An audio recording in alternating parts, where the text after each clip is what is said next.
নমস্কার শ্রোতা বন্ধুরা, গল্পকথার আসরের আজকের বৈঠকে যোগদান করার জন্য অনেক ধন্যবাদ। আমি রুদ্র দত্ত। আজ যে গল্পটি পাঠ করতে চলেছি তার সঙ্গে অনেকেই হয়তো পরিচিত নন, যেমন পরিচিত নন তার লেখক জগদানন্দ রায়ের সঙ্গে। গল্পটি একটি কল্পবিজ্ঞানের গল্প এবং অনেক বোদ্ধা সাহিত্য পর্যালোচকের মতেই বাংলা ভাষায় রচিত প্রথম কল্পবিজ্ঞানের গল্প এইটি। সম্ভবত 1892 সালে এই গল্পের রচনা। আমি পাঠ করছি 1914 সালে প্রকাশিত জগদানন্দের প্রাকৃতিকী সংকলন থেকে। তার নিবেদনে জগদানন্দ লিখেছেন যে এই গল্পটি আরও 22 বছর আগের রচনা, তার থেকেই এর রচনাকাল হিসেবে 1892 সালের অনুমান। শ্রোতা বন্ধুরা, বাংলা কল্পবিজ্ঞানের প্রসঙ্গে আলোচনা করতে গিয়ে আগে বলেছিলাম যে 1940-এর দশকে প্রেমেন্দ্র মিত্রের হাত ধরে বাংলা বিজ্ঞান ভিত্তিক গল্পের ধারা প্রথম বইতে আরম্ভ করে। প্রফেসর শঙ্কু, প্রফেসর নাটবল্টু চক্র ও আরও অনেক জনপ্রিয় কল্পবিজ্ঞানের আবির্ভাব ঘটে আরও অনেক পরে, 1960-এর দশকে।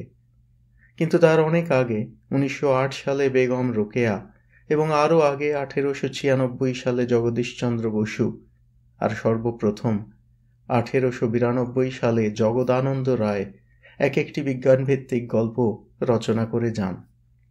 বাংলা সাহিত্যে বিজ্ঞান নির্ভর গল্পের শিকড় বহু গভীরে। কোনো কোনো সমালোচক এই কারণে জগদানন্দ রায়কে বাংলা কল্পবিজ্ঞানের জনক বলে থাকেন, কিন্তু যতদূর বুঝতে পারি জগদানন্দ কল্পবিজ্ঞানের গল্প রচনা করেছিলেন এই একটি, তাই এই কথাকে উৎসাহের অত্যুক্তি বলেই আমাদের মনে হয়। এই কথা বললে প্রেমেন্দ্র মিত্রের 6টি বিজ্ঞানভিত্তিক উপন্যাস, ডজনখানেক অন্যান্য বিজ্ঞানভিত্তিক গল্প এবং প্রায় 100টি বিজ্ঞান সমৃদ্ধ ঘনাদার গল্পের দ্বারা প্রায় একা হাতে বাংলায় কল্পবিজ্ঞানের প্রচলন করাকে অসম্মান করা হয়, যেমন অসম্মান করা হয় তাঁর উত্তরসূরিদের। আর সবচেয়ে বেশি অসম্মান করা হয় বোধহয় জগদানন্দ রায়কেই। জগদানন্দের প্রথম ও প্রধান পরিচয় সবেধন নীলমণি একটি বিজ্ঞানভিত্তিক গল্পের রচয়িতা হিসেবে তো নয়, তিনি ছিলেন অসামান্য এবং অদ্বিতীয় বিজ্ঞান শিক্ষক, বিজ্ঞান গুরু। শতাব্দীর প্রাক্কালে 1901 সালের ডিসেম্বর মাসে রবীন্দ্রনাথ যখন বহু প্রচেষ্টার পর তাঁর ব্রহ্মচর্যাশ্রমের উদ্বোধন দিয়ে পরে যা পাঠভবন এবং বিশ্বভারতী হয়ে গড়ে উঠবে তার প্রথম পত্তন করেন, তখন ছাত্র ছিল মাত্র 5টি, আর অধ্যাপক রবীন্দ্রনাথ নিজে ছাড়া 2 জন। জগদানন্দ রায় ছিলেন সেই 2 জনের একজন, বিজ্ঞান ও গণিতের অধ্যাপক। তাঁর দীর্ঘ শিক্ষক জীবনের ও কর্মজীবনের বর্ণনা দিতে যাওয়া আমাদের পক্ষে বাতুলতা হবে। 1959 সালে জগদানন্দের জন্মশতবার্ষিকীতে শান্তিনিকেতন পুস্তক প্রকাশ সমিতি যে পুস্তিকাটি প্রকাশ করেন, উৎসাহী শ্রোতা বন্ধুরা তা সংগ্রহ করে পড়ে নিতে পারেন। শুধু ছাত্রদের সামনাসামনি শিক্ষাদান নয়, বিজ্ঞানের বিভিন্ন শাখার উপলব্ধি অতি সহজ করে সকলের কাছে পরিবেশন করার জন্য জগদানন্দ পরিশ্রম করেছেন সারা জীবন। বহু বই লিখেছেন, তার কিছু কিছু, যেমন পাখি, পোকামাকড়, মাছ, ব্যাঙ, জীববিদ্যার এক একটি অংশে গভীর অবগাহন, আবার কিছু কিছু, যেমন প্রাকৃতিকী, বৈজ্ঞানিকী, বিজ্ঞানের গল্প, বিজ্ঞানের সমস্ত শাখার কৌতূহলোদ্দীপক তথ্যের সরস বিবরণ। বস্তুত যাকে ইংরেজিতে বলে পপুলারাইজার অফ সায়েন্স, সেই কাজ জগদানন্দ করেছেন বহুল মাত্রায়, এবং বাংলা ভাষায় যাঁরা এই কাজ প্রথম করেছেন তাদের মধ্যে তিনি অগ্রণী, সম্ভবত প্রথম। 64 বছর বয়সে 1933 সালে জগদানন্দ পরলোক গমন করেন। দীর্ঘজীবী রবীন্দ্রনাথ তখনও জীবিত। জগদানন্দের সম্বন্ধে তাঁর স্মৃতিচারণ আগে যে পুস্তিকাটির উল্লেখ করেছি তাতে পাবেন। আজ যে গল্পটি পাঠ করব তাতে আজকের পাঠক বা শ্রোতা হয়তো খুব বেশি চমক পাবেন না। আজকের হিসেবে এই গল্প কিছুটা সাদামাটা ঠেকতে পারে, ভাষাটাও সাধু ভাষা। এতে জুল ভার্নের গল্পের প্রভাব নিঃসন্দেহে আছে। মনে রাখতে হবে জুল ভার্নের কালজয়ী সব উপন্যাস, যেমন around the world in 80 days বা দ্য মিস্টিরিয়াস আইল্যান্ড, এই গল্পের মাত্র 15-20 বছর আগে প্রকাশিত হয়েছে। কারুর হয়তো H.G. ওয়েলসের the first man in the moon বা এডগার রাইস বারোজের প্রিন্সেস অফ মার্স এবং অন্যান্য বারসুম উপন্যাসগুলির কথা মনে পড়তে পারে, তবে সেগুলি সবকটি জগদানন্দের এই গল্পটির অনেক পরে রচিত। তাই একটি মাত্র গল্প হলেও এই গল্পটির একটি বিশেষ স্থান আছে। শুনে আপনাদের কিছুটা চিত্ত বিনোদন হতে পারে এই আশা রেখে আজীবন বিজ্ঞান শিক্ষক ও বিজ্ঞান প্রচারকের প্রতি শ্রদ্ধা জ্ঞাপন হিসেবেই এই গল্পটি আজ পাঠ করছি। আর কথা না বাড়িয়ে আরম্ভ করছি আজকের পাঠ, জগদানন্দ রায়ের গল্প শুক্র ভ্রমণ।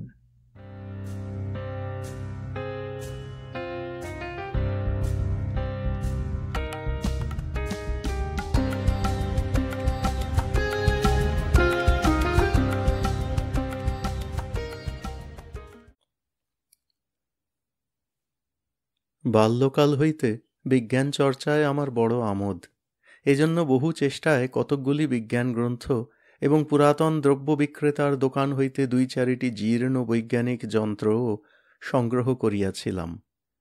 একটি ভগ্ন পরকলা দাগি হাত দূরবীন, একটি ক্ষুদ্র আনিরয়েড ব্যারোমিটার এবং 2টি ছোট বড় তাপমান যন্ত্র আমার বৈজ্ঞানিক গবেষণার অবলম্বন ছিল। এতদ্ব্যতীত একটি তন্ত্রীহীন বৈদ্যুতিক ঘণ্টা, কয়েকটি কাচের নল, একটি সচ্ছিদ্র ইনকান্ডেসেন্ট বৈদ্যুতিক দ্বীপ, একটি বুনসেনের সেল এবং কয়েক হাত রেশম মোড়া তার ইত্যাদিও সংগ্রহ ছিল। আমার একটি বিজ্ঞান অনুরাগী বন্ধুর সাহায্যে দূরবীক্ষণটি মেরামতের জন্য পিন ঠুকিয়া এবং বৈদ্যুতিক দ্বীপটি জ্বালাইবার জন্য নানা উপায় উদ্ভাবন করিয়া অবকাশকাল বেশ সুখে অতিবাহিত হইত। এখন সম্প্রতি বিশ্ববিদ্যালয়ের পরীক্ষার পর সম্মুখে সুদীর্ঘ অবকাশ। এই সুদীর্ঘ দিন ক্ষেপণের জন্য পূর্বোক্ত প্রকার একটা ব্যবস্থা করিতে ইচ্ছা হইল, কিন্তু বিজ্ঞান চর্চায় আমার পূর্বোক্ত বন্ধুর সাহায্য পাইব না মনে পড়ায় সময় ক্ষেপণের কল্পিত উপায়টি যে বিশেষ সুখপ্রদ হইবে তাহা বড় আশা করিতে পারিলাম না। আমাদের বিজ্ঞান অনুশীলন কালে বন্ধুবর এক অভিনব উপায়ে নৌকা চালনের যন্ত্র আবিষ্কার করিয়াছেন বলিয়া প্রচার করিয়াছিলেন।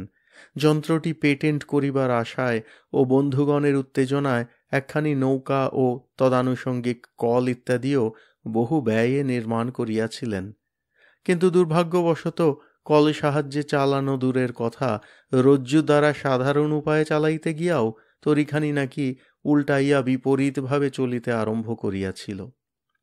এই আবিষ্কার বিভ্রাটের সমস্ত দোষ কাষ্ঠ সংযোজক মূর্খ সূত্রধারের হইলেও সেই দিন হইতে বন্ধুবরের উৎসাহের মাত্রাটা অধোগামী হইতে দেখা গিয়াছিল। এই ঘটনার কিছুদিন পরে রাসায়নিক পরীক্ষা সময়ে একদিন আর একটা গুরুতর বিভ্রাটের ফলে কিছুদিন বিজ্ঞান আলোচনায় যোগদানে অসমর্থ হওয়ায় বন্ধুবরের বিজ্ঞান অনুরাগ এককালে অন্তর্হিত হইয়াছিল।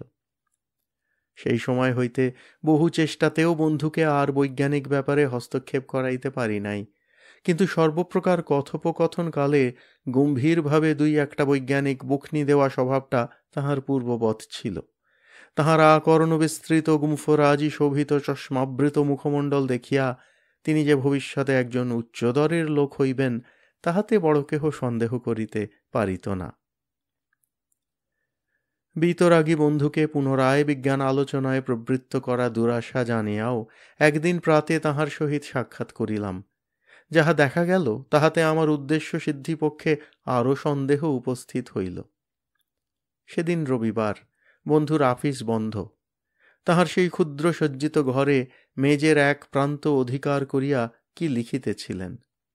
আমায় আসিতে দেখিয়াই তিনি স্মিতমুখে চেয়ার টানিয়া বসিতে বলিলেন। তাহার লিখিত বিষয়ের কথা জিজ্ঞাসা করিবার পূর্বেই তিনি বলিলেন, আজকাল মাসিক পত্রাদিতে বেশ ছোট ছোট গল্প দেখিয়া একটা গল্প লিখতে চেষ্টা করছিলুম। গল্পটা প্রায় লেখা শেষ হয়েছে, এখন শেষ মিলাতে গিয়ে বড় গোলযোগ হয়েছে।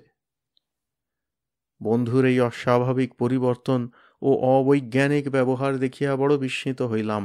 আমার জানা ছিল বৈজ্ঞানিকগণের কাব্যপ্রিয় হওয়া একটি ভয়ানক ফ্যাশন বিরুদ্ধ কার্য। ঘোর ফ্যাশনানুরাগী বন্ধুর পূর্ব ব্যবহার দ্বারা এ বিশ্বাস দৃঢ়ীভূত ছিল, কিন্তু তাহাকেই কাব্যসেবী দেখিয়া বিস্ময়ের সীমা রহিল না।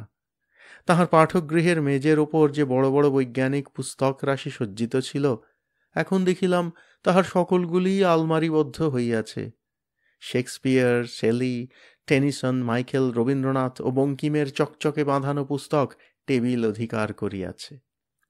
বন্ধুবর সাগ্রহে তাহার লিখিত গল্পটি পড়িয়া শুনাইলেন। গল্পটির কথা এখন কিছুই মনে নাই, কিন্তু আমার স্মৃতিশক্তি নিতান্ত নিস্তেজ নয়। বোধহয় বন্ধুর হঠাৎ পরিবর্তন দেখিয়া তাহার সরস গল্পটির উপর মনঃসংযোগের অবসর পাই নাই। তবে গল্প পাঠান্তে শেষ মিলানো সম্বন্ধে আমার পরামর্শ চাহিলে এটাকে ট্র্যাজিক করা ভালো বলিয়া যে একটা বড় বেখাপ উত্তর দিয়াছিলাম, তাহা বেশ মনে আছে। এবং বন্ধুবর এই উত্তর শুনিয়া তাহার পরামর্শদাতাকে নিতান্ত কাব্যরস বর্জিত ঠাহরাইয়া যে দুই একটি সরস বাক্য প্রয়োগ করিয়াছিলেন, তাহাও ভুলি নাই।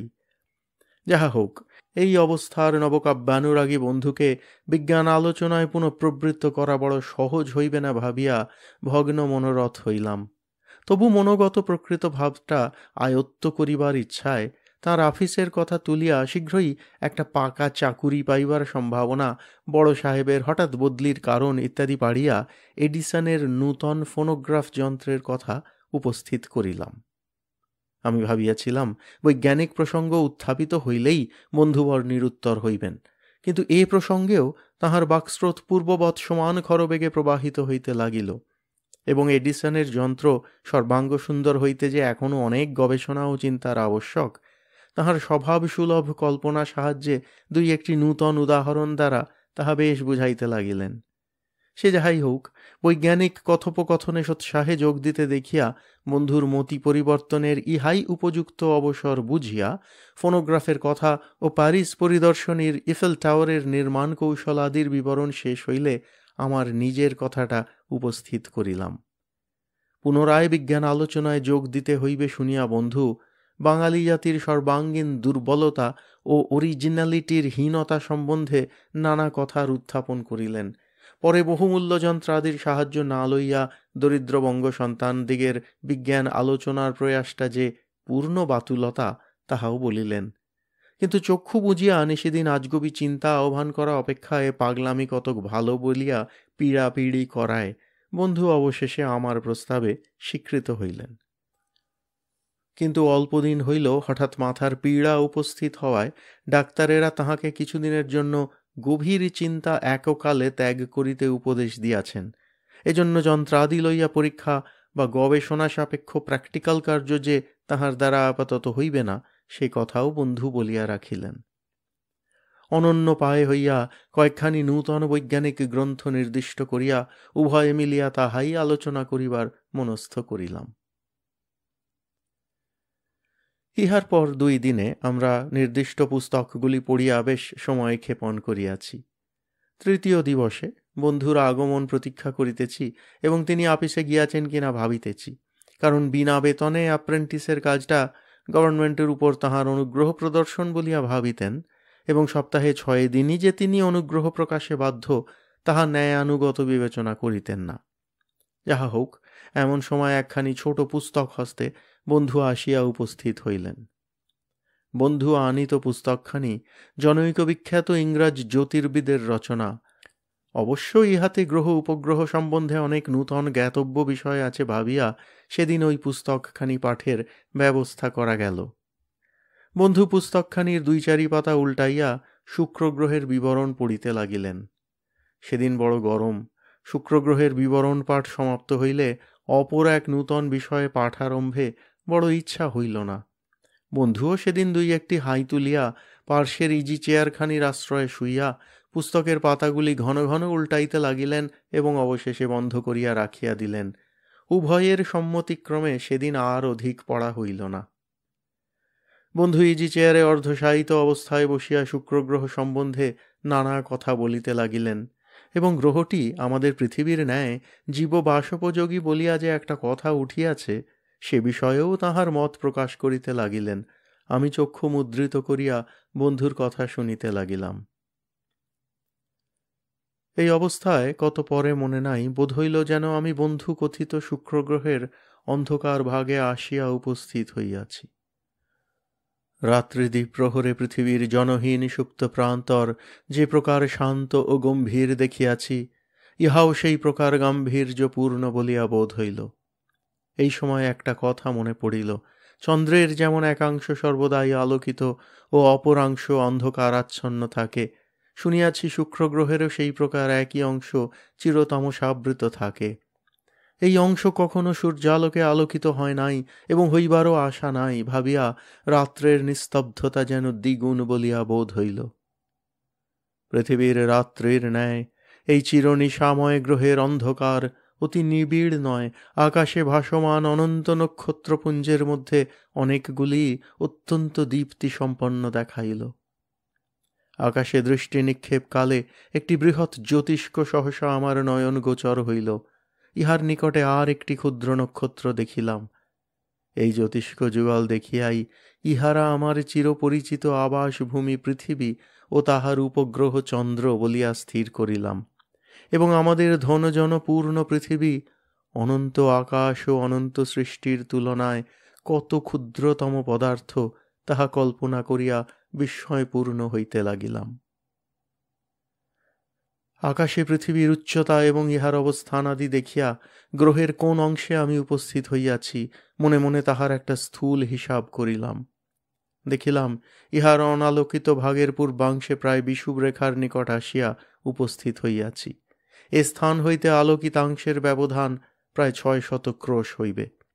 শুক্রে উপস্থিত হইবা মাত্র পরিচ্ছন্ন আকাশে নানা নূতন দৃশ্য দেখিয়া গ্রহের উপরিস্থ কোনো বিষয়ে মনঃসংযোগ করিতে পারি নাই, কিন্তু শীঘ্র এত অধিক শীত অনুভব করিতে লাগিলাম যে অনিচ্ছা সত্ত্বেও শীত নিবারণের চেষ্টা করিতে হইল। গায়ে মোটা কাপড় ছিল বটে, কিন্তু শীত এতই প্রবল বলিয়া বোধ হইল যে তাহা দ্বারা শীত নিবারণ হইল না। এই প্রকার অবস্থায় নির্জীবভাবে দাঁড়াইয়া থাকা যুক্তিসিদ্ধ নয় ভাবিয়া এই অপরিচিত প্রদেশের এক দিক লক্ষ্য করিয়া দ্রুত পদে চলিতে লাগিলাম। বেড়াইতে আরম্ভ করায় শরীর কিঞ্চিত উষ্ণ হইল বটে, কিন্তু আমার পদক্ষেপণের বিকট শব্দে বড়ই বিরক্ত হইয়া পড়িলাম। সে শব্দ এতই উচ্চ যে ইহা পশ্চাৎবর্তী 2-3টি অশ্বের ক্ষুরধ্বনির ন্যায় প্রতীয়মান হইল। এতদ্ব্যতীত এই নূতন রাজ্যে আর একটি ব্যাপার বড়ই অদ্ভুত ঠেকিল। এই মহাশীতে কোনো স্থানে তুষার বা বরফের চিহ্ন মাত্র দেখিতে পাইলাম না। এই সকল অপার্থিব ও প্রকৃতিবিরুদ্ধ ব্যাপারের যথার্থ কারণ অবধারণার্থে কিছু ভাবিতে লাগিলাম, কিন্তু কেন বলিতে পারি না, কোনো ক্রমেই মনস্থির করিতে পারিলাম না। বোধহয় একটা সৃষ্টি ছাড়া অপার্থিব দেশে আসিয়া হঠাৎ আবির্ভূত হওয়ায় অতীত জীবনের সুখ স্বচ্ছন্দতার কথা আসিয়া মনে একটা উজান স্রোত উপস্থিত করিয়াছিল। তাহারই টানে মনে কোনো কথাই স্থান পায় নাই। এই সময় সর্বাপেক্ষা আমার বন্ধুর অভাবটা বড়ই তীব্র রূপে অনুভব করিতে হইয়াছিল। তিনি উপস্থিত থাকিলে হয়তো উক্ত অপার্থিব ঘটনা দুইটির কারণ আবিষ্কারের জন্য বিশেষ চিন্তিত হইতে হইত না। বিনা চিন্তায় অতি গুরুতর বৈজ্ঞানিক ব্যাপারেরও সিদ্ধান্ত খাড়া করা তাহার একটি বিশেষ গুণ ছিল। কি অদ্দূর অগ্রসর হইলে সকল চিন্তাই একে একে অন্তর্হিত হইয়া গেল, এবং এই অপরিচিত প্রদেশে ভবিষ্যতে আমার কি হইবে, এই মহতী চিন্তা হঠাৎ উপস্থিত হইয়া আমার হৃদয়ে একটা মহাবিপ্লবের সূচনা করিয়া দিল।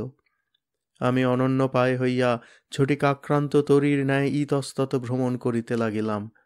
এই সময় নক্ষত্রের ক্ষীণ আলোকে কোনো একটি জীব আমার পশ্চাদ্ধাবিত হইতেছে বুঝিতে পারিলাম। স্থির দৃষ্টিতে দেখিয়া যেন এক বৃহৎ কৃষ্ণবর্ণ পদার্থ দ্রুত বেগে আমার দিকে অগ্রসর হইতেছে বলিয়া বোধ হইল। শুক্রগ্রহে উপস্থিত হইয়া জীববাসের কোনো নিদর্শন পাই নাই। হঠাৎ ইহা দেখিয়া বড়ই বিস্মিত হইলাম। কিছুদিন পূর্বে জীবনিবাস কেবল পৃথিবীতেই সম্ভব বলিয়া বন্ধুর সহিত যে মহাতর্ক করিয়াছিলাম সেটা মনে পড়িয়া গেল, এবং সে বিষয়ে বন্ধুর অনুমানই যে সত্য তাহাতে আর সন্দেহ থাকিল না। দাঁড়াইয়া অতি অল্পকাল মাত্র এই সকল বিষয় চিন্তা করিতে করিতে মৎচিন্তিত জীব সম্মুখে আসিয়া উপস্থিত হইল। ইহার আকৃতি দেখিয়া অত্যন্ত বিস্মিত হইলাম এবং কিঞ্চিত ভয়েরও সঞ্চার হইল। আমাদের বনমানুষের সহিত ইহার আকৃতিগত অনেক সাদৃশ্য আছে।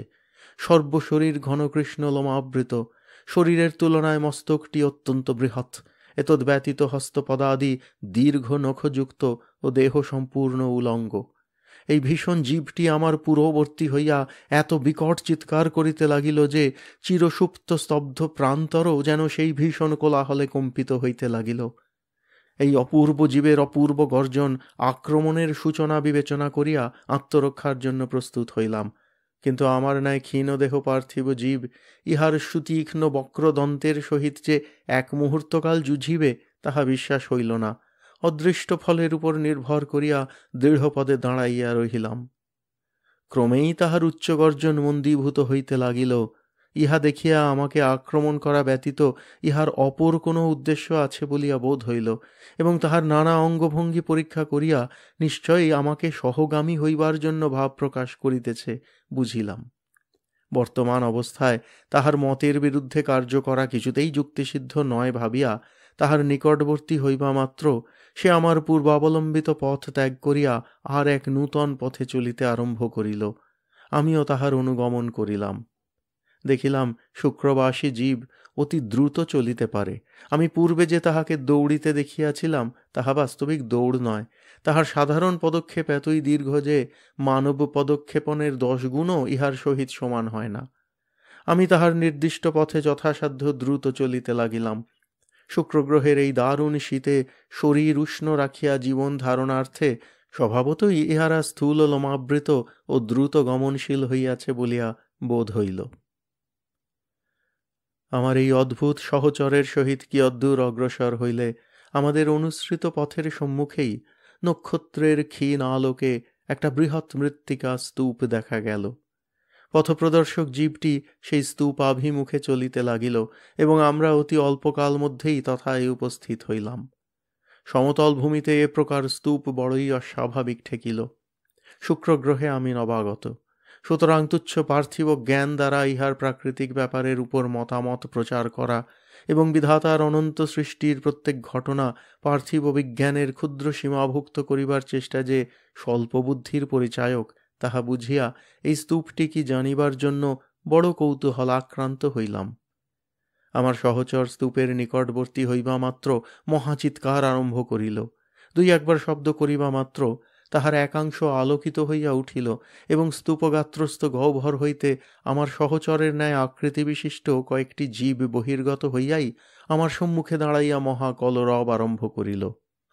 তাহাদের বিস্ময়পূর্ণ দৃষ্টি ও অঙ্গভঙ্গি দ্বারা বুঝিলাম ইহারা আমার সম্বন্ধেই কথা বলিতেছে।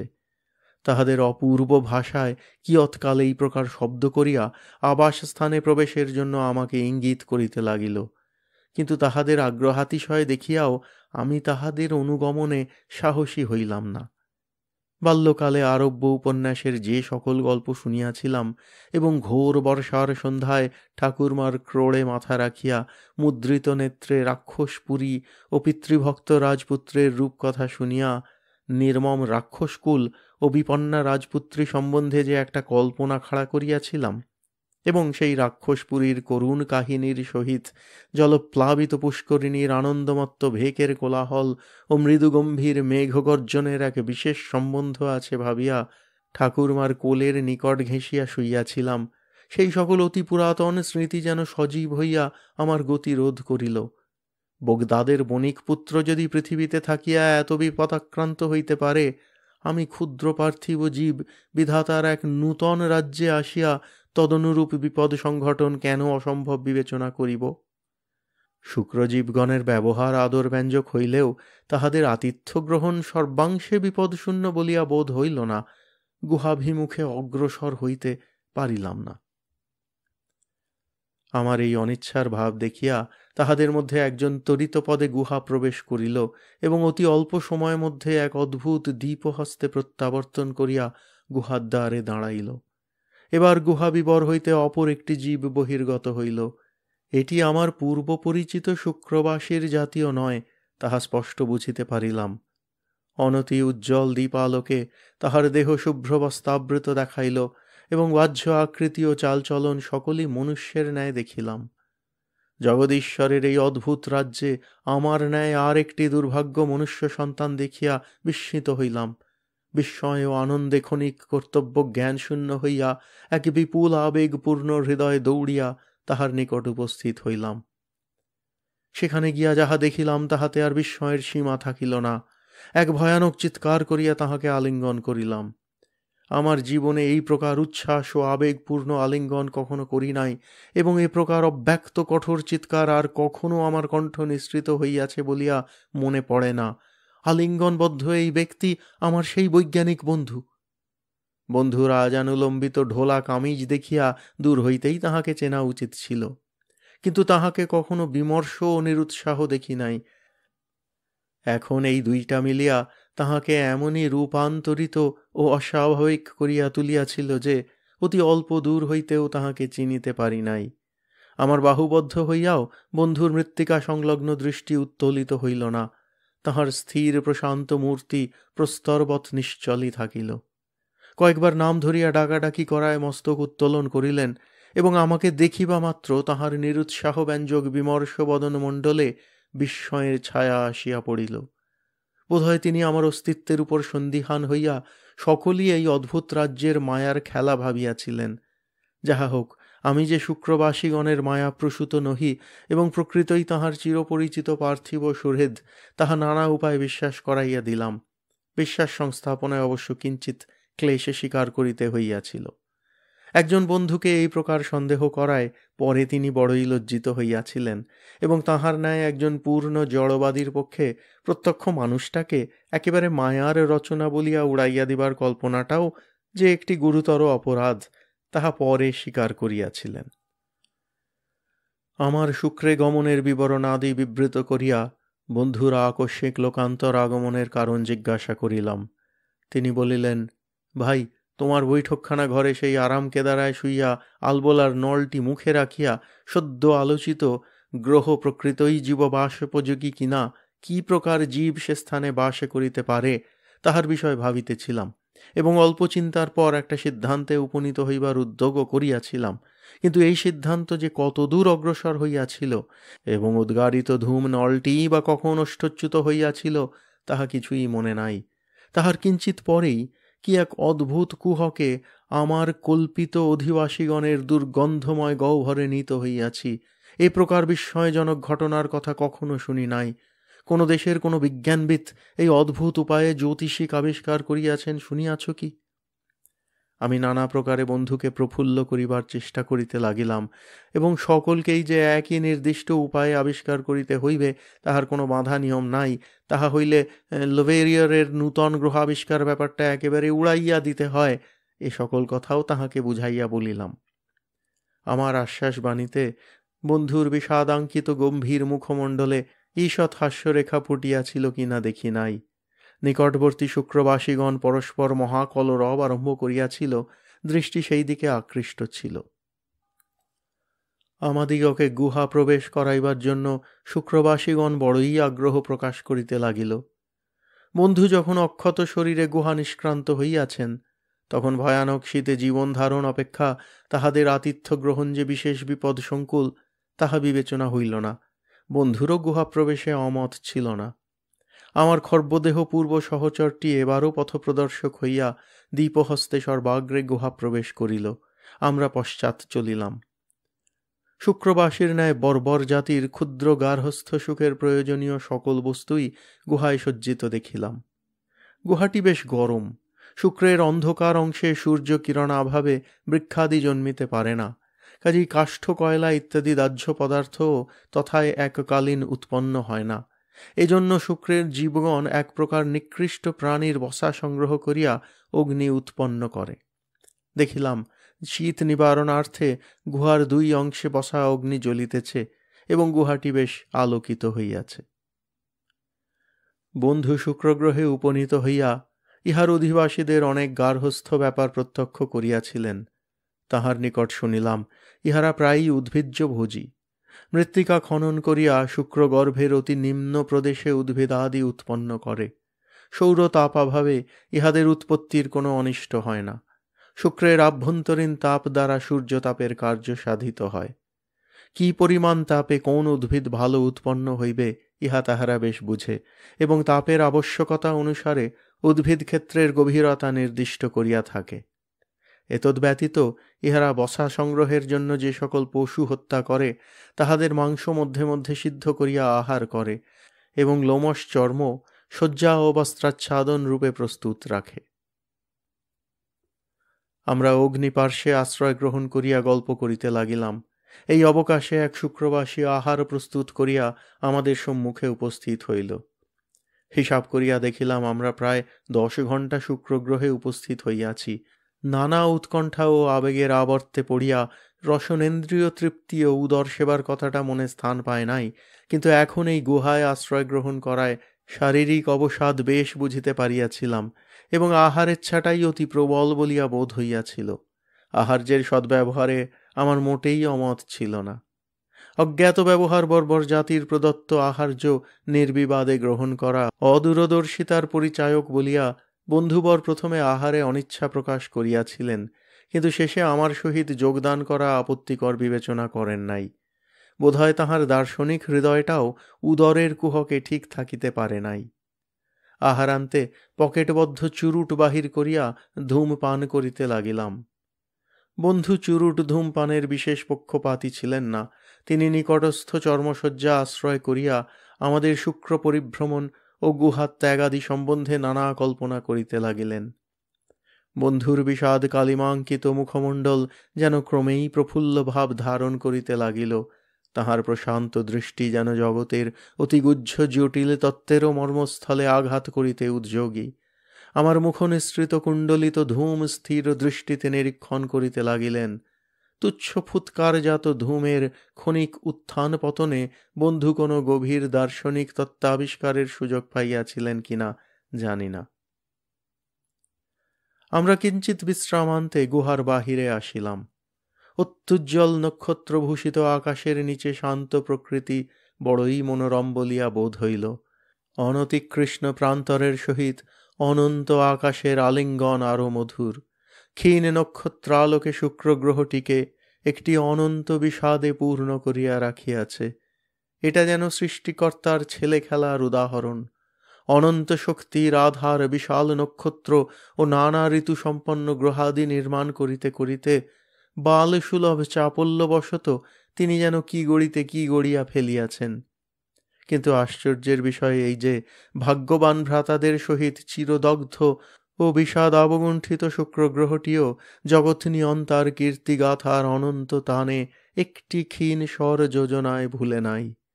দিক দিগন্তের নক্ষত্র যেন মুগ্ধ দৃষ্টিতে তাহাদের এক হতভাগ্য দুর্বল ভ্রাতার ওই কান্তিকতা চাহিয়া দেখিবে।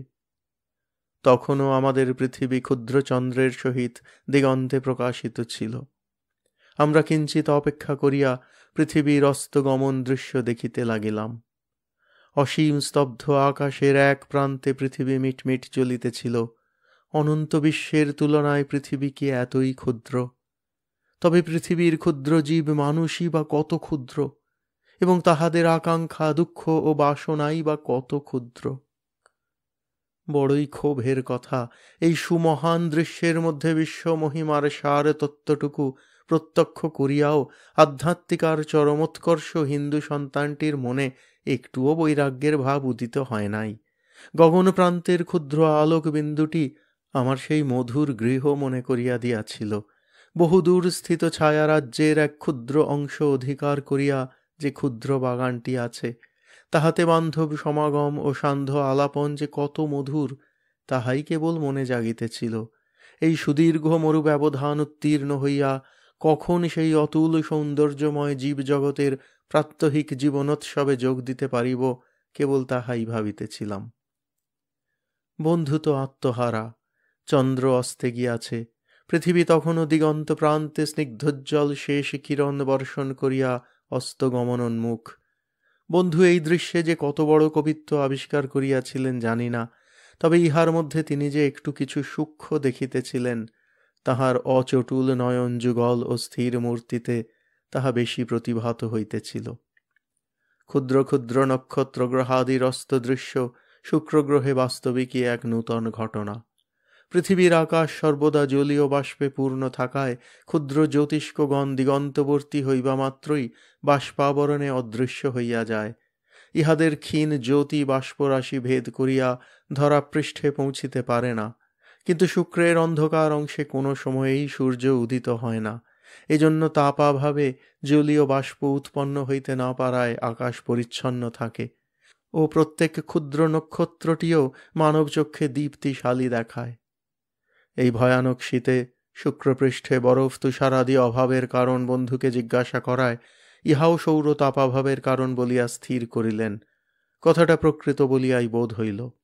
সূর্যকিরণাভাবে শুক্র গর্ভনিহিত জলরাশি বাষ্পে পরিণত হইতে পারে না, কাজেই মেঘ, বৃষ্টি, নদী, তুষারাদি উৎপন্ন হওয়া সম্পূর্ণ অসম্ভব।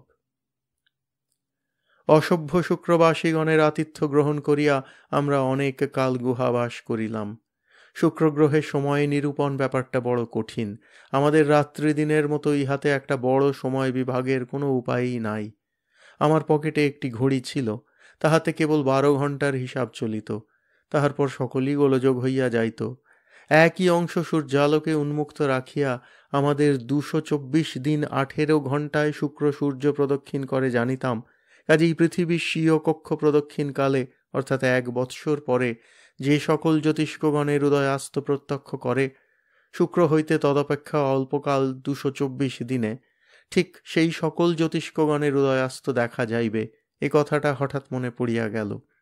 নির্দিষ্ট নক্ষত্র রাশির উদয়াস্তকাল পরীক্ষা করিয়া সেই সময়টি শুক্রবর্ষ 224 দিনের কত অংশ, তাহা হিসাব করিয়া সময় নিরূপণ করিতে লাগিলাম। এই প্রকারে দেখা গেল আমরা প্রায় 2 সপ্তাহ গুহাবাস করিতেছি। শুক্রগ্রহে আগমন কাল হইতে আমাদের একটি বড় আশ্চর্য পরিবর্তন লক্ষিত হইয়াছিল। ক্ষুধা দমন শক্তিটা আমাদের অসম্ভব বৃদ্ধি পাইয়াছিল। যে উদরের কুমন্ত্রণায় পৃথিবীতে নিশিদিন ছুটাছুটি করিয়া বেড়াইয়াছি, শুক্রে পদার্পণের কিছুকাল পর হইতেই তাহার অস্তিত্বের চিহ্নমাত্রও জানিতে পারি নাই। এই 2 সপ্তাহের মধ্যে আমরা কেবল 3 বার আহার করিয়াছিলাম, কিন্তু ইহাতে দুর্বলতা বা শারীরিক অবনতির লেশমাত্র অনুভব করি নাই।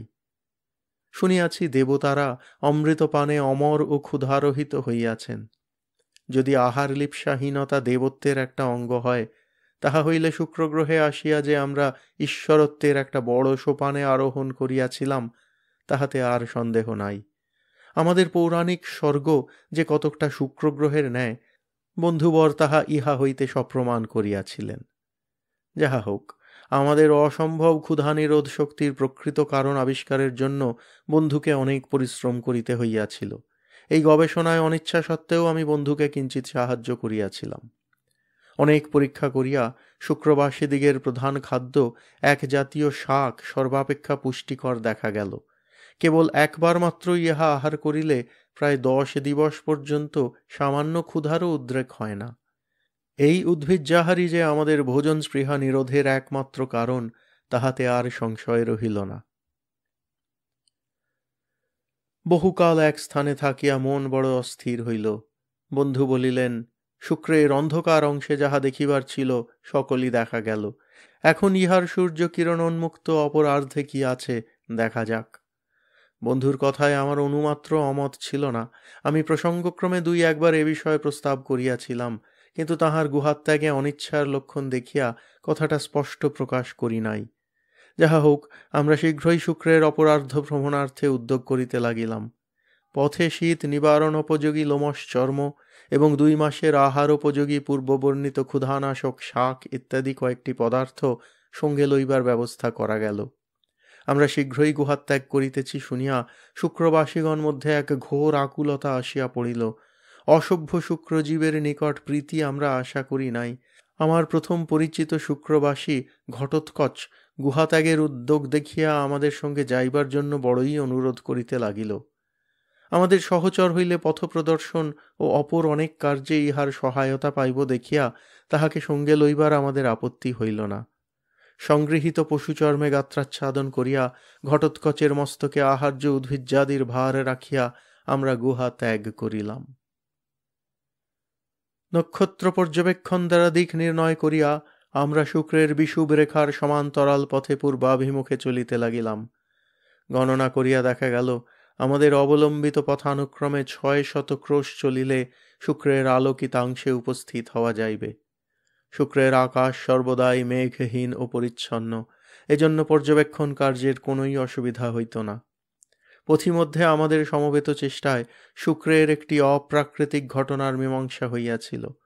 ভ্রমণকালে আমাদের পদোদ্ভূত অশ্বক্ষুরধ্বনিবৎ উচ্চ শব্দের প্রকৃত কারণ বহু চিন্তাতেও অনেকক্ষণ স্থির করিতে পারি নাই। পরে শুক্রপৃষ্ঠে তাপের অল্পাতিরেক না থাকায় বায়ুর স্থিরতা ও ইহার গুরুত্বের সমতাই এই অদৃষ্টপূর্ব ঘটনার কারণ বলিয়া বোধ হইল।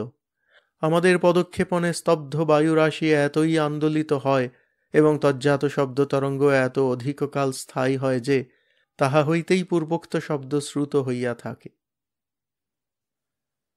আমরা সোৎসাহে চলিতে লাগিলাম। অধিক শীতার্ত বা পরিশ্রান্ত হইলে শুক্রপৃষ্ঠস্থ সুগভীর ফাটাল আশ্রয় করিয়া সুস্থ হইতাম। শুক্রপৃষ্ঠে এ প্রকার আশ্রয় গ্রহণোপযোগ্য স্থান প্রায়ই দেখিতে পাওয়া যায়। আমরা যে অংশে পরিভ্রমণ করিতেছিলাম তথায় জীববাসের সামান্য লক্ষণও দেখা গেল না।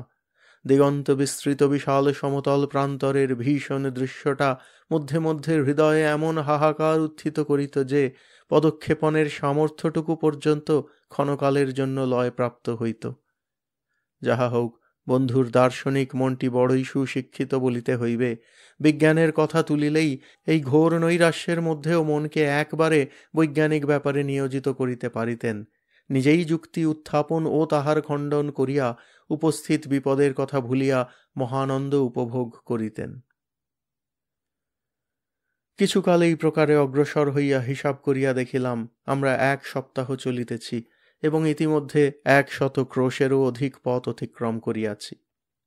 এই সময় আমাদের পথের অনতি দূরে একটি উচ্চ স্তূপ দৃষ্ট হইল। আমরা কৌতূহলাক্রান্ত হইয়া ইহার নিকটে গেলাম। দূর অন্ধকারে ইহাকে উচ্চভূমি বলিয়া বোধ হইয়াছিল, কিন্তু দেখিলাম বাস্তবিক তাহা নয়। ইহা একটি বৃহৎ অট্টালিকার ভগ্নাবশেষ মাত্র। এই প্রাণীহীন মহামরু মধ্যে অট্টালিকার চিহ্ন দেখিয়া আমরা বড় বিস্মিত হইলাম। সেই ভগ্ন অট্টালিকার নির্মাণ কৌশল ও স্থপতিবিদ্যার চরমোৎকর্ষতার লক্ষণ যথার্থই বিস্ময়জনক। কলাবিদ্যার বিপুল কীর্তিস্তম্ভ এই অট্টালিকা যে আমাদের পরিচিত শুক্রবাসীগণের হস্তপ্রসূত নয় তাহা আমরা বিলক্ষণ জানিতাম। বন্ধু অনুমান করিলেন শুক্রের এই অংশে নিশ্চয়ই এককালে অতি উন্নত জীবের বসতি ছিল। সেই সময় বোধ হয় পৃথিবীর ন্যায় এখানেও নিয়মিত রূপে দিবারাত্রি হইত। পরে কোনো দুর্ঘটনাবশত ইহা চিরান্ধকারাবৃত হইয়া উন্নত জীবাবাসের সম্পূর্ণ অনুপযোগী হইয়া গিয়াছে এবং কালে সেই সকল উন্নত জীবগণের বংশ লোপ হইয়াছে। এই ভগ্ন অট্টালিকা কেবল প্রাণীহীন তমসাচ্ছন্ন প্রান্তরে দাঁড়াইয়া তাহাদের লুপ্ত গৌরবের সাক্ষ্য প্রদান করিতেছে। বন্ধুর অনুমান সম্পূর্ণ যুক্তিসঙ্গত বলিয়া বোধ হইল। এই ঘটনার পর কিছু দূর অগ্রসর হইয়া এক সময় আমাদের পূর্ববর্তী পূর্বাকাশে ঈষৎ আলোক চিহ্ন দেখা গেল। নির্মল শুক্রাকাশে এই দৃশ্য বড়ই প্রীতিকর বলিয়া বোধ হইল। এই ভয়ানক অন্ধকারময় রাজ্যে আসিয়া পর্যন্ত এমন স্নিগ্ধমধুর আলোক চক্ষুর গোচর হয় নাই। উষাগমনের পূর্বে পার্থিব গগনে যে ক্ষীণ আলোকের বিকাশ দেখিয়াছি, ইহা ঠিক তদনুরূপ। ইহা যে সূর্যোদয়ের চিহ্ন নয় তাহা আমরা বিলক্ষণ জানিতাম। শুক্রে আদিম অবস্থা যাহাই থাকুক, এখন ইহার একাংশ যে এককালে সূর্যালোক রহিত ও অপরাংশ সর্বদাই সৌরকিরণোন্মুক্ত, তাহাতে আর আমাদের সন্দেহ ছিল না। গণনা করিয়া দেখিলাম আমরা তখনও শুক্রের আলোকিতাংশ হইতে প্রায় 450 ক্রোশ ব্যবধানে অবস্থিত। এত দূর হইতে সূর্যালোক চিহ্ন প্রত্যক্ষ করা সম্পূর্ণ অসম্ভব।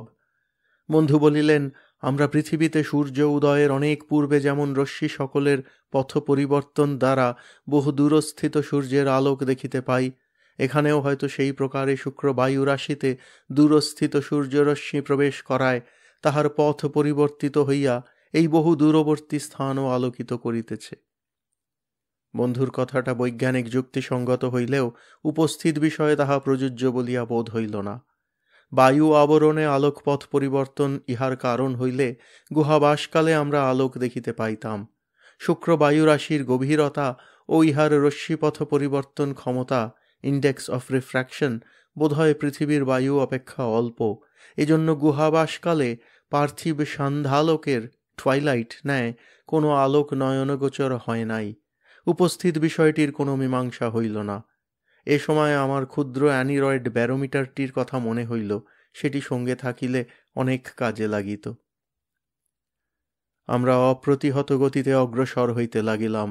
শুক্রের এই অংশ তত বন্ধুর ছিল না, বেশ সমতল পরিচ্ছন্ন পথ। এই সুযোগে আমরা পূর্বাপেক্ষা অধিক বেগে চলিতে লাগিলাম। যতই অগ্রসর হইতে লাগিলাম, পূর্বাকাশের ক্ষীণ আলোক ক্রমেই স্পষ্টতর হইয়া ফুটিয়া উঠিতে লাগিল। শুক্রের অনিবিড় অন্ধকার তাড়িত হইয়া এক মধুর উজ্জ্বলতা চারিদিকে বিকশিত হইল।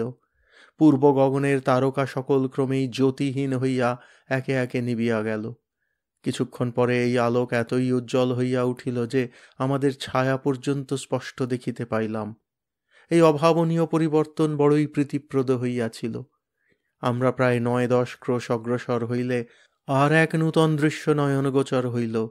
পূর্ব গগন প্রান্তে এক স্থূলোজ্জ্বল লোহিত রেখা আমরা হঠাৎ দেখিতে পাইলাম। বন্ধু ইহা দেখিয়া প্রথমত সূর্য বলিয়া ভ্রম করিয়াছিলেন, কিন্তু তাহার পর হিসাব করিয়া দেখা গেল সূর্য দর্শন লাভে এখনও কিঞ্চিৎ বিলম্ব আছে। তবে ইহা যে আশু সূর্য উদয় জ্ঞাপক লক্ষণ, তাহাতে আর সংশয় থাকিল না। আমাদের অনুগত সহচর ঘটোৎকচ এই ভয়ানক উৎকণ্ঠা ও চিন্তার সময় একটি বড় কৌতুকাবহ ঘটনার অবতারণা করিয়াছিল। সে পূর্বোক্ত দূরবর্তী আলোক দেখিয়াই এমন কোলাহল ও আহ্লাদসূচক লম্ফঝম্প করিতে লাগিল যে তাহার অসাধারণ প্রফুল্লতার কারণ দেখিতে না পাইয়া এ সকল নিশ্চয়ই তাহার বিকৃত বুদ্ধির পরিচায়ক বিবেচনা করিয়াছিলাম, এবং শেষে এই বর্বর আমাদের কোনো অনিষ্ট করে এজন্য যথেষ্ট সতর্কতা অবলম্বনেরও চেষ্টা দেখিয়াছিলাম। কিন্তু পরে যখন সে আমাদের পদতল সায়ী হইয়া তাহার অদ্ভুত জাতীয় ভাষায় কৃতজ্ঞতা প্রকাশ করিতে লাগিল, তখন পূর্বোক্ত ব্যবহার বাস্তবিকই বিকৃত মস্তিষ্কজ নয় বলিয়া স্থির করিলাম। বন্ধু গুহাবাসকালে শুক্রবাসীগণের সহিত অধিকাংশ সময়ই থাকিয়া তাহাদের ভাষাটা কতক আয়ত্ত করিয়াছিলেন। ঘটোৎকচের ঘোর চিৎকার হইতে সার সংগ্রহ করিয়া বন্ধু বলিলেন, পূর্বাকাশের এই লোহিত আলোক শুক্রবাসীদের বড় পূজ্য সামগ্রী। যে ভাগ্যবান শুক্রবাসী জীবনে একবার মাত্র এই মহাতীর্থ দর্শন করিয়াছে, সে সমাজে বড়ই আদরণীয় ও স্বয়ং অতুল আত্মপ্রসাদ উপভোগ করে। আমাদের দ্বারা ঘটোৎকচের সেই মহাতীর্থ দর্শন হইল বলিয়া সে কৃতজ্ঞতা প্রকাশ করিতেছে। এখন দিক নির্ণয় ও পথভ্রান্তি নিবারণের জন্য আর নক্ষত্র পর্যবেক্ষণ আদির আবশ্যক হয় না। আবশ্যক হইলেও তাহার উপায় ছিল না। পূর্ব গগনের আলোকে পশ্চিম আকাশের ২-১টি শুভ্রকান্তি নক্ষত্র ব্যতীত অপর কোনো জ্যোতিষ্কই দৃষ্টিগোচর হইত না। আমরা আকাশ প্রান্তস্থ পূর্বোক্ত লোহিত আলোক লক্ষ্য করিয়া চলিতে লাগিলাম। কিছুকাল গত হইল, কিন্তু উক্ত আলোকের বিশেষ কোনো পরিবর্তন লক্ষিত হইল না। এক দিবস স্থির নেত্রে পরীক্ষা করিতে করিতে আলোক মধ্যে যেন এক শ্বেতবর্ণ পদার্থ দেখা গেল। পদার্থটি কি প্রথমে আমরা কিছুই স্থির করিতে পারি নাই। উভয়ে নানা পরীক্ষাদি করিয়া শেষে ইহা তুষারাবৃত কোনো পর্বতশৃঙ্গ বলিয়া স্থির করিলাম। আমরা আকাশে যে আলোক দেখিয়াছিলাম তাহা যে বাস্তবিকই প্রত্যক্ষ সূর্যকিরণ নয়, এখন ইহা বুঝা গেল। তুষার পর্বতে সূর্যকিরণ প্রতিফলিত হইয়া যে আকাশে রঞ্জিত হইয়াছে, তাহাতে আর সন্দেহ থাকিল না। দূরস্থ পর্বত দেখিয়া আমরা সোৎসাহে প্রবল বেগে চলিতে লাগিলাম। প্রায় ২০ ঘণ্টার মধ্যে আমরা এতদূর অগ্রসর হইলাম যে তুষারধবল পর্বতের আমূল সকলই আমাদের দৃষ্টিগোচর হইল। আর কিঞ্চিত অগ্রসর হইয়া আমরা সেই পর্বতের তুষারমণ্ডিত পাদদেশে আসিয়া উপস্থিত হইলাম। নিকটেই একটি অনতি উচ্চ পাহাড় ছিল। আমরা বহু যত্নে পাহাড়ে উঠিলাম। তথা হইতে পর্বতের সুমহান গম্ভীর দৃশ্য অতি সুন্দর দেখা যাইতে লাগিল। আমরা অন্য বিষয়ে মনোনিবেশ না করিয়া পর্বতারোহণের সুযোগ অনুসন্ধানে নিযুক্ত হইলাম। বন্ধু কিয়ৎকাল চতুর্দিকে দৃষ্টিপাত করিয়া বলিলেন, এ পর্বত উল্লঙ্ঘন চেষ্টা বড়ই বিপদসংকুল হইবে। এই পর্বত শিলাময় নহে, ইহা একটা বৃহৎ তুষার পর্বত। বন্ধুর কথাটা তাহার পূর্ব প্রচারিত নানা আজগবি সিদ্ধান্তের অন্যতম ভাবিয়া ইহাতে বড় মনোনিবেশ করি নাই। কিন্তু যখন দেখিলাম এ পর্যন্ত পর্বতে এক খণ্ডও ক্ষুদ্র শিলা দৃষ্ট হয় নাই, তখন বন্ধুর কথা জোর করিয়া মিথ্যা বলার কোনো কারণ নাই বিবেচনা করিলাম, এবং পরক্ষণেই পর্বতশৃঙ্গ উপরই ভাসমান লোহিতাভ মেঘখণ্ড সকল দেখিয়া তাহার অনুমান যে সম্পূর্ণ সত্যমূলক, তাহাতে আর সন্দেহ রহিল না। আমরা উভয়ে বিষয়টির আলোচনা করিয়া এই তুষার পর্বতের উৎপত্তির কারণ পর্যন্ত আবিষ্কার করিয়াছিলাম। শুক্রের সূর্যকিরণ উন্মুক্ত অংশ হইতে মেঘ সকল আসিয়া শীতল অন্ধকারাংশে প্রবেশ করিলে শৈত্যাধিক্যে সকলই বরফ ও তুষারে পরিণত হইয়া আলোক আঁধারের সন্ধিস্থলে পতিত হয়। বহুকাল হইতে এই প্রকারে তুষার সঞ্চিত হইয়া এক মহাপর্বতের উৎপত্তি হইয়াছে। পার্থিব জ্যোতির্বিদগণ দূরবীক্ষণ দ্বারা শুক্রমণ্ডল পরিদর্শনকালে ইহার প্রান্তে যে উজ্জ্বল রেখা দেখিয়া থাকেন, তাহা যে এই তুষার পর্বতই সূর্যকিরণ উদ্ভাসিত হইয়া উৎপন্ন করে, তাহাও বুঝা গেল। এখন এই ভীষণ হিম পর্বত উত্তীর্ণ হইয়া কি প্রকারে আমাদের গন্তব্যস্থান শুক্রের আলোকিতাংশে উপনীত হইব, তাহাই ভাবিতে লাগিলাম। ঘটোৎকচ পর্বত আরোহণ কার্যে আমাদের বিশেষ সাহায্য করিয়াছিল। তাহার দীর্ঘ নখযুক্ত হস্তপদ দ্বারা অনায়াসে মসৃণ তুষার পর্বত আরোহণ করিতে লাগিল এবং তুষারে স্খলিত পদ হইবা মাত্র আমাদিগকে হইতে সাহায্য করিয়া উপরে তুলিতে লাগিল। মধ্যে মধ্যে পর্বতের উচ্চ প্রদেশে মহাশব্দে বৃহৎ বরফখণ্ড পড়িতে লাগিল। তাহার বজ্রকর্কশ ধ্বনিতে আমার কর্ণবধির ও সংজ্ঞালোপের উপক্রম হইল। ঘটোৎকচের অবিরাম পর্বত আরোহণ চেষ্টা ও বন্ধুর উৎসাহবাক্যে চালিত হইয়া পর্বতের অনেক উপরে উঠা গেল।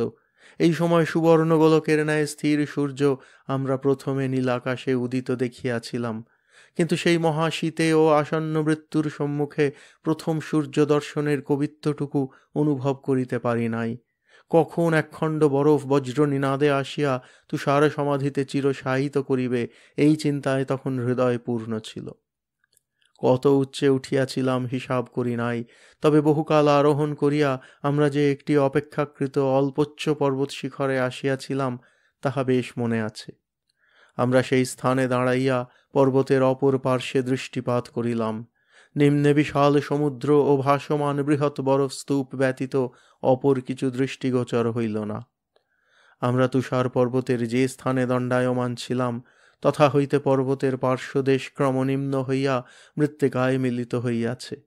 তুষার পর্বতের এই পিচ্ছিল ঢালু পার্শ্ব দিয়া স্থির পদে অবরোহণ করা সম্পূর্ণ অসম্ভব বলিয়া বোধ হইল। আবার সে স্থান পরিত্যাগ করারও উপায় নাই দেখিলাম। আমাদের প্রিয় সহচর ঘটোৎকচ যেন এই অবস্থায় পড়িয়া কিছু ব্যতিব্যস্ত হইয়াছিল। আমরা অনুমান করিয়া দেখিলাম, পর্বত শিখর হইতে শুক্রের আলোকিতাংশের সমুদ্র প্রায় অর্ধ মাইল দূরে অবস্থিত। এই ক্রমনিম্ন পিচ্ছিল ব্যবধান উত্তীর্ণ হইবার জন্য বন্ধুবর এক উপায় আবিষ্কার করিলেন। ঘটোৎকচের নিকট আমাদের একখানি বড় ছুরিকা ছিল। তাহা দ্বারা মসৃণ বরফে ক্ষুদ্র ক্ষুদ্র ছিদ্র খনন করিবার কৌশল তাহাকে শিখাইয়া দিলেন। ঘটোৎকচ উপদেশ মতো সেই প্রকারের ক্ষুদ্র সোপানাবলী নির্মাণ করিয়া অবতরণ করিতে লাগিল। আমরা হস্তপদ দ্বারা সেই ছিদ্র অবলম্বন করিয়া নামিতে লাগিলাম। অত্যন্ত ভীত দেখিয়া আমাকে অগ্রে নামাইয়া সর্বপশ্চাৎ বন্ধু স্বয়ং অবতরণ করিতে লাগিলেন। এই প্রকারে কিয়দ্দূর অবরোহণ করিয়া হঠাৎ আমার সর্বশরীর কম্পিত হইয়া পদস্খলন হইল। এই ভয়ানক বিপদে আসন্ন মৃত্যু মুখ হইতে উদ্ধারের উপায়ান্তর না দেখিয়া বন্ধুর পদদ্বয় অবলম্বন করিয়া পুনরায় ছিদ্রে পদস্থাপন করিব ভাবিয়া দৃঢ় মুষ্টিতে বন্ধুর পদযুগল জড়াইয়া ধরিলাম। কিন্তু বন্ধু আমার ভার বহন করিয়া দৃঢ় পদে থাকিতে পারিলেন না, তিনিও স্খলিত পদ হইলেন। আমরা উভয়ে এই প্রকারে জড়াজড়ি করিয়া ক্রমনিম্ন পিচ্ছিল পর্বত গাত্র দিয়া পড়িতে লাগিলাম এবং পতনের সহিত আমাদের গতি ও ভয়ানক বৃদ্ধি প্রাপ্ত হইল। আমাদিগকে তদবস্থায় দেখিয়া ঘটোৎকচ ভয়ানক চিৎকার আরম্ভ করিয়াছিল, কিন্তু কিয়ৎকাল পরে বায়ুর শনশন শব্দ এতই বৃদ্ধিপ্রাপ্ত হইয়াছিল যে অপর কোনো শব্দই আর শুনিতে পাই নাই। প্রায় 1 মিনিট এই প্রকারে নামিয়া আমরা সমুদ্র জলে পতিত হইলাম। পর্বততলে বরফ বা শিলাদি কোনো কঠিন পদার্থ ছিল না, নচেত আমরা সেই ভয়ানক বেগে পতিত হইয়া যে এককালে ধূলিসাৎ হইতাম, তাহাতে আর সন্দেহ ছিল না। আমরা উভয়ে এই বিলক্ষণ সন্তরণপটু ছিলাম। পতনের পর অল্পায়াসেই অদূরবর্তী এক বৃহৎ বরফখণ্ডে আশ্রয় গ্রহণ করিলাম। এই অভাবনীয় উপায়ে আমাদের জীবন রক্ষা হওয়ায় আমরা একান্ত মনে জগদীশ্বরকে ধন্যবাদ প্রদান করিতে লাগিলাম। পা ধরিয়া টানিয়া বন্ধুকে এই মহাবিপদের সঙ্গী করায় আমি তাহার নিকট বড়ই লজ্জিত হইয়াছিলাম। ঘটোৎকচ যে প্রকার পর্বতারোহণ পারদর্শী, তাহাতে শীঘ্র তাহার বিপদের কোনো সম্ভাবনা নাই জানিয়াও এখন সে কি প্রকার অবস্থায় আছে আমরা তাহাই ভাবিতে লাগিলাম। এই সময় আমাদের নিকটেই উচ্চ কণ্ঠস্বর শ্রুত হইল। এই প্রাণীহীন তুষার প্রদেশে কোথা হইতে শব্দ উৎপন্ন হইল দেখিবার জন্য চতুর্দিকে দৃষ্টি নিক্ষেপ করায় আমাদের পশ্চাতে একখানি নৌকা আরোহণ করিয়া কয়েকটি লোক তীর বেগে আমাদিগকে লক্ষ্য করিয়া আসিতেছে দেখিতে পাইলাম। মুহূর্ত মধ্যে নৌকাখানি আমাদের সম্মুখে আসিয়া উপস্থিত হইল। আরোহীগণ আমাদিগকে দেখিয়া বড়ই বিস্মিত হইয়া তাহাদের জাতীয় ভাষায় আমাদিগকে নানা কথা জিজ্ঞাসা করিতে লাগিল। আমরা তাহাদের ভাষা কিছুই জানিতাম না, কাজেই কোনো কথারই উত্তর দিতে পারিলাম না। অধিক বিলম্ব না করিয়া তাহারা আমাদিগকে নৌকায় উঠাইয়া পর্বত প্রমাণ ভাসমান বরফের মধ্যস্থ সংকীর্ণ পথ দিয়া চলিতে লাগিল এবং অতি অল্প সময়ের মধ্যে অনতি দূরবর্তী এক বৃহৎ জাহাজে উঠাইল। জাহাজস্থ ব্যক্তিমাত্রেই আমাদিগকে দেখিয়া মহা বিস্মিত হইল। জাহাজের চালক আমাদের সিক্ত বসন আদি পরিবর্তন ও আহারাদির ব্যবস্থা করিয়া দিলেন। এই শুক্রবাসীগণকে দেখিয়া আমরাও অতীব বিস্মিত হইয়াছিলাম। তাহাদের শারীরিক গঠন আদি সকলই মনুষ্যের ন্যায়, বরং ইহাদের ন্যায় কৃষ্ণকেশ উজ্জ্বল চক্ষু ও সুশ্রী মুখমণ্ডলযুক্ত মনুষ্য পৃথিবীতে প্রায়ই দুর্লভ বলিয়া বোধ হইল। কার্যতৎপরতা ও চালচলন দেখিয়া তাহারা যে এক উদ্যমশীল উন্নত জাতি সম্ভূত তাহা স্পষ্ট জানা গেল। জাহাজের প্রত্যেক কামরায় শীত নিবারণার্থ অগ্নিরক্ষিত হইয়াছে এবং আরোহীগণের সকলেরই শরীর স্থূল পশমী বস্ত্রে আবৃত আছে দেখা গেল। ইহারে যে কোনো উষ্ণতর প্রদেশবাসী আমরা তাহার দ্বারা অনুমান করিলাম। এই শুক্রবাসীগণ কি কারণে বরফাবৃত সমুদ্রে আসিয়াছে জানিবার জন্য আমরা চেষ্টা করিয়াছিলাম, কিন্তু প্রথমে কৃতকার্য হইতে পারি নাই। পরে শুনিয়াছিলাম আমাদের উল্লঙ্ঘিত তুষার পর্বত ভেদ করিবার উপায় আবিষ্কারার্থে ইহারা রাজব্যয়ে সমুদ্র যাত্রা করিয়াছে। আমরা আশ্রয় গ্রহণ করার কিছু পরেই জাহাজ ছাড়িবার আয়োজন হইতে লাগিল, কিন্তু কয়েকজন আরোহী সহ একখানি নৌকা তখনও প্রত্যাবর্তন করে নাই বলিয়া কিঞ্চিত বিলম্ব হইতে লাগিল। আমি এক সুসজ্জিত কামরায় অগ্নিপার্শ্বে বসিয়া আমাদের ভয়াবহ অতীত জীবনের কথা বন্ধুর সহিত আলোচনা করিতে লাগিলাম। ইতিমধ্যে জাহাজের বাহিরে এক মহাগোলযোগ উপস্থিত হইল। আমরা তাড়াতাড়ি বাহিরে আসিয়া দেখিলাম কয়েকটি শুক্রবাসী নৌকায় করিয়া আমাদের আজ্ঞাবহ ভৃত্য ঘটোৎকচকে লইয়া আসিতেছে এবং সে মহাচিৎকার করিতেছে। তাহাকে লইয়া সকলেই মহাব্যতিব্যস্ত। আমাদিগকে দেখিয়াই ঘটোৎকচ একেবারে আমাদের সম্মুখে উপস্থিত হইল এবং পদতলে পড়িয়া মহোল্লাস প্রকাশ করিতে লাগিল। এই অদ্ভুত জীবটিও আমাদের সহচর জানিয়া জাহাজের চালক তাহার থাকিবার পৃথক ব্যবস্থা করিয়া জাহাজ ছাড়িয়া দিলেন। পরে শুনিলাম ভ্রমণকারী দিগের মধ্যে কয়েকটি নৌকা আরোহণে তুষার পর্বত পরীক্ষা করিতে গিয়া ঘটোৎকচকে এক খণ্ড বরফে দাঁড়াইয়া চিৎকার করিতে দেখিয়াছিলেন এবং দুর্দশা দেখিয়া ইহাকে তুলিয়া আনিয়াছিলেন। জাহাজ দ্রুত বেগে বরফ মধ্যস্থ সংকীর্ণ পথ দিয়া চলিতে লাগিল। এই দুর্গম প্রদেশেও সুন্দর জাহাজ পরিচালন কৌশল দেখিয়া ইহারা অসাধারণ নৌবিদ্যা কুশল বলিয়া বোধ হইল। পরে অনুসন্ধান করিয়া দেখিলাম এই সুবৃহৎ জাহাজ একটি যন্ত্র দ্বারা কেবল বৈদ্যুতিক শক্তি প্রভাবে চালিত হইতেছে এবং অধিক ভার গ্রহণ উপযোগী করিবার জন্য ইহা অ্যালুমিনিয়াম বা অপর কোনো স্বল্পভার ধাতু দ্বারা গঠিত হইয়াছে। সমুদ্রযাত্রার উপযোগী নানা অজ্ঞাত ব্যবহার যন্ত্রাদি দেখিয়া ইহারা যে বিশেষ সভ্য ও উন্নত জাতিভুক্ত তাহাতে আর সন্দেহ থাকিল না, এবং সংসারের দৈনিক কার্য সাধনার্থে প্রাকৃতিক শক্তি নিয়োগে ইহারা যে ধরাবাসী মনুষ্য অপেক্ষাও সিদ্ধহস্ত তাহাও বুঝিলাম। চালক আমাদের বড়ই যত্ন করিতে লাগিলেন। তাহার বিনীত ব্যবহার ও শিষ্টাচার কখনোই ভুলিতে পারিব না। ঘটোৎকচের সুখ স্বচ্ছন্দতার প্রতিও তাহার বিশেষ যত্ন দেখা গেল। বন্ধু এক সময় কথা প্রসঙ্গে বলিলেন, ইহারা যে আমাদের পাইয়াই জাহাজ ছাড়িয়া দিয়াছে এবং তাহার পর এত যত্ন করিতেছে, ইহার একটি অতি গূঢ় কারণ আছে। আমাদের ন্যায় অদৃষ্ট পূর্ব জীব হস্তগত করিয়া স্বদেশে উপস্থিত করিতে পারিলে ইহারা বিশেষ পুরস্কৃত হইবে। তুষার পর্বত ভেদোপায় আবিষ্কার অপেক্ষা এই অদ্ভুত জীবাবিষ্কার বোধহয় তাহাদের নিকট অধিকতর সম্মানজনক। বন্ধুর এই অনুমান বড় অমূলক বলিয়া বোধ হইল না। আমাদের জন্য ভবিষ্যতের ক্রোড়ে আর যে কত বিপদ সঞ্চিত আছে তাহাই ভাবিতে লাগিলাম। আমরা যখন তুষার সমুদ্র দিয়া চলিতে লাগিলাম, জাহাজের চালক প্রায়ই অবকাশকালে আমাদের নিকট আসিয়া বসিতেন, কিন্তু পরস্পর আমরা ভিন্ন ভাষাজ্ঞ হওয়ায় বাক্যালাপে সুযোগ হইত না। নিশ্চেষ্ট হইয়া বসিয়া নানা দুশ্চিন্তার প্রশ্রয় দেয়া অপেক্ষা ইহাদের ভাষা শিক্ষা করিবার বড় ইচ্ছা হইল। চালকও আমাদের বিশেষ বিবরণ জানিবার ইচ্ছা প্রকাশ করিলেন। উভয়ের সমবেত যত্নে আমরা শীঘ্রই শুক্রবাসীগণের ভাষা আয়ত্ত করিলাম। ভাষাজ্ঞান বৃদ্ধির সহিত শুক্রবাসীগণের সভ্যতা ও বৈজ্ঞানিক উন্নতির অনেক পরিচয় পাইতে লাগিলাম, এবং বিজ্ঞানের অনেক অংশে ইহারা আধুনিক পাশ্চাত্য বিজ্ঞান অপেক্ষা শ্রেষ্ঠতর বলিয়া বোধ হইল। শুক্রবাসীগণ জ্যোতির্বিদ্যায় মনুষ্য অপেক্ষা অনেক হীন দেখা গেল। শুক্রের এই অংশে সর্বদাই স্থিরপ্রায় সূর্য বিকশিত থাকে বলিয়া আলোকাধিক্য প্রযুক্ত গ্রহ নক্ষত্রাদি পরিদর্শনের কোনোই সুবিধা হয় না। বোধহয় ইহাই তাহাদের এই হীনতার প্রধান কারণ। এতদ্ব্যতীত গগনমণ্ডল অধিকাংশ সময়েই যেরূপ ঘোর কৃষ্ণ মেঘাচ্ছন্ন থাকে, তাহা দেখিয়া নিকৃষ্ট জ্যোতিষিক জ্ঞানের জন্য ইহাদের বুদ্ধিবৃত্তির উপর কোনো দোষারোপ করা গেল না। জ্যোতিষ্ক পরিদর্শনের এ প্রকার প্রতিবন্ধকতা সত্ত্বেও দেখিলাম ইহাদের দূরবীক্ষণ যন্ত্র আছে, এবং তৎসাহায্যে তারা শুক্র কক্ষাভ্যন্তরস্থ বরুণ গ্রহের মার্কারির গতি ও ইহার উপগ্রহণ আদি ট্রানজিট সম্বন্ধে নানা তত্ত্ব আবিষ্কার করিয়াছে। শুক্রগ্রহ সূর্যের নিকটবর্তী হওয়ায় দেখিলাম পার্থিব বৈজ্ঞানিকগণ অপেক্ষা ইহারা সৌর ব্যাপারের অনেক গূঢ় রহস্য সমাধান করিয়াছে, কিন্তু পৃথিবীর ন্যায় শুক্রের উপগ্রহ না থাকায় ইহারা সূর্যগ্রহণ দেখিতে পায় না।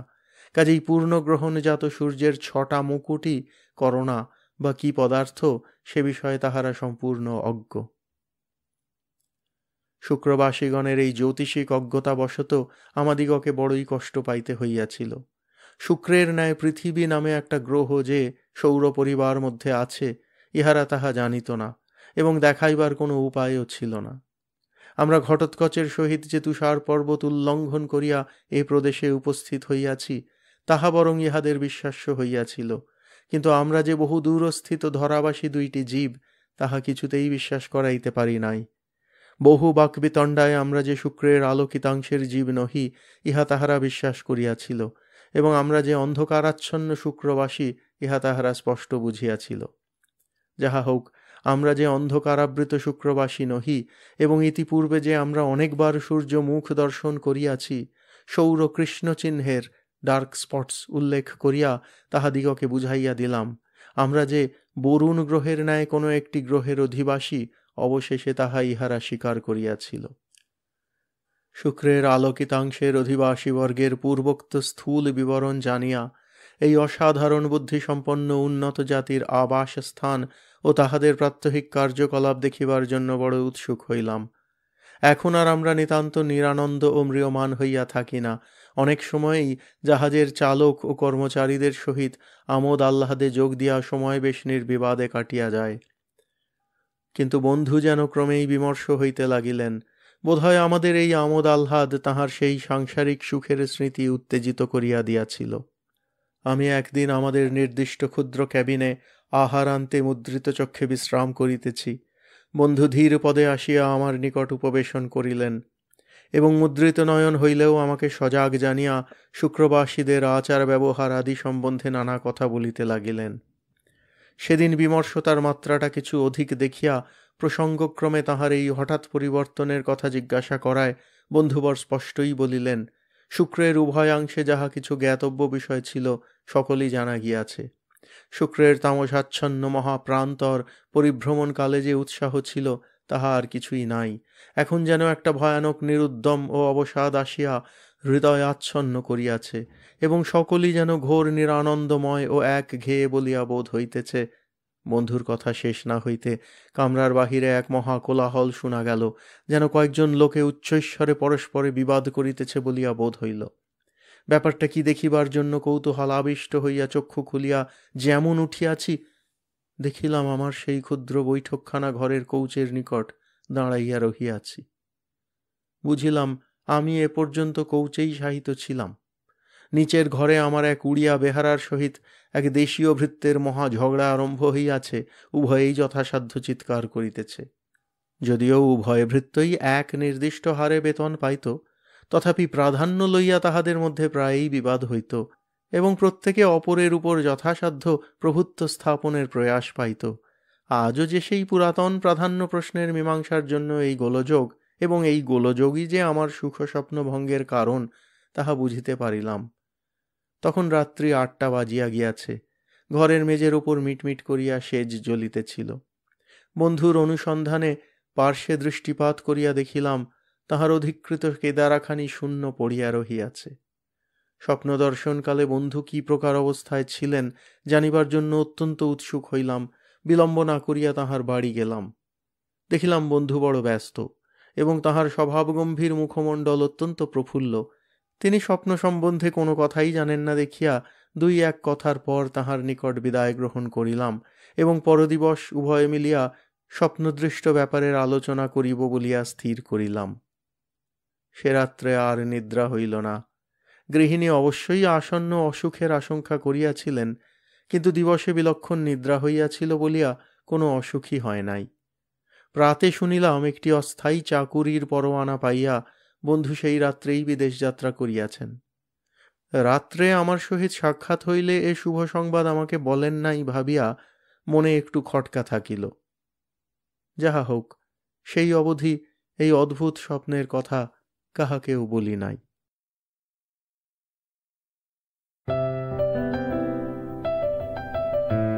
আপনাদের মতামত আমাদের জানাতে ভুলবেন না কিন্তু শ্রোতা বন্ধুরা।